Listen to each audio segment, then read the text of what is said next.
भारतीय रेल्वेच्या विद्युतीकरणाला 100 वर्ष पूर्ण झाली आहे. एक शतकापूर्वी भारतातील पहिली विद्युत शक्तीवर चालणारी रेल्वे 3 फेब्रुवारी 1925 मध्ये छत्रपती शिवाजी महाराज टर्मिनस ते मुंबईतील कुर्ला दरम्यान 16 किलोमीटर धावली. तेव्हापासून भारताने बीजी नेटवर्कच्या विद्युतीकरणाकडे वाटचाल केली होती. 2014-15 पासून भारतीय रेल्वेने सुमारे 45,200 रूट किमी बीजी नेटवर्कचे विद्युतीकरण पूर्ण केले. 1991 मध्ये 388 किमीपासून विद्युतीकरणाचे जाळे झपाट्याने जवळपास 100% विस्तारले. आज या शतकपूर्ती निमित्त ठाणे रेल्वे स्थानकात इलेक्ट्रॉनिक इंजिनचा इतिहास प्रदर्शित करण्यात आला होता.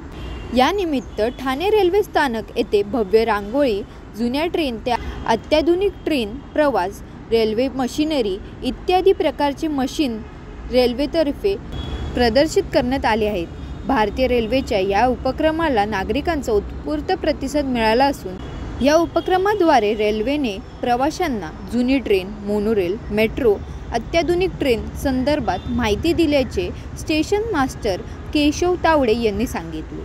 ठाणे रेल्वे स्थानकातून दररोज मोठ्या प्रमाणावर प्रवाशांची रेलचेल सुरू असते. त्यामुळे या स्थानकाला जागतिक दर्जा मिळावा अशी मागणी ठाणे प्रवासी संघटनेचे अध्यक्ष नंदकुमार देशमुख यांनी केली आहे. स्टेशनला म्हणजे जसं म्हणजे वरून आदेश जे आलेले आहेत त्याप्रमाणे इकडे एक पंडाल उभा केलेला आहे, मंडप घातलेला आहे. त्याच्यामध्ये जुन्या आणि नवीन ज्या मशिनरी आहेत लागलेल्या आहेत त्याचं आम्ही म्हणजे ठेवलेलं आहे डिस्प्लेमध्ये आणि रांगोळी वगैरे ठेवलेले आहे, प्रदर्शन केलेलं आहे त्या पद्धतीमध्ये, जेणेकरून लोकांना जुन्या पद्धतीच्या काही गाड्या होत्या आणि आता नवीन पद्धतीच्या गाड्या आहेत. जसं त्यावेळेला रेट्रो रेक्स चालू होते आणि आता सध्या ह्याचे म्हणजे आमची जी गाडी चालते आहे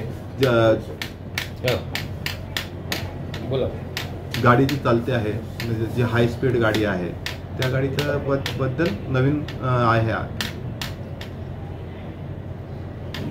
सर, पूर्वी रेल्वे आणि आत्ताच्या रेल्वेमध्ये बराचसा फरक पडलेला आहे. लोकसंख्या पण वाढलेली आहे. कशा पद्धतीचे नियोजन आणि आता सगळ्या ज्या गाड्या आहेत त्या AC गाड्या पण आलेल्या आहेत. लोकसंख्या काय सांगाल त्या संदर्भात? आता नवीन जुन्या गाड्या होत्या त्यावेळेला ब्रिटिशांनी जेव्हा काढल्या होत्या तेव्हा जुन्याच पद्धतीच्या गाड्या होत्या. आता जसं भारत नवीन विकास करत आहे त्याप्रमाणे नवीन पद्धतीच्या गाड्या, नवीन कोचेस, नवीन इंजिन्स यामध्ये सुधारणा होत होत सध्या आता नवीन गाड्या आमच्याकडे आलेल्या आहेत.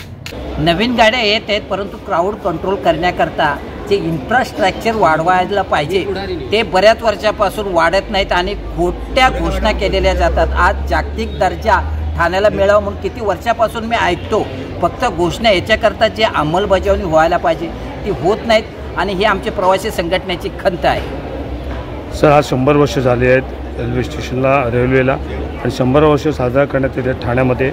कशा पद्धतीचा कार्यक्रम, काय सांगाल त्या संदर्भात? मी आमच्या तावडे साहेबांना, स्टेशन मास्टरना धन्यवाद देतो. अतिशय एज्युकेशन का पहिले गाडी कशी, इंजिन कसं होतं आणि आत्ताचं कसं आहे याची इतांत माहिती या एज्युकेशनमध्ये थोडक्यात दिलेली आहे. खरोखर हे तरुण पिढीला हे माहिती व्हावं, परिवर्तन कसं दिवसेंदिवस होत आहे त्याबद्दल मी त्यांना धन्यवाद देतो.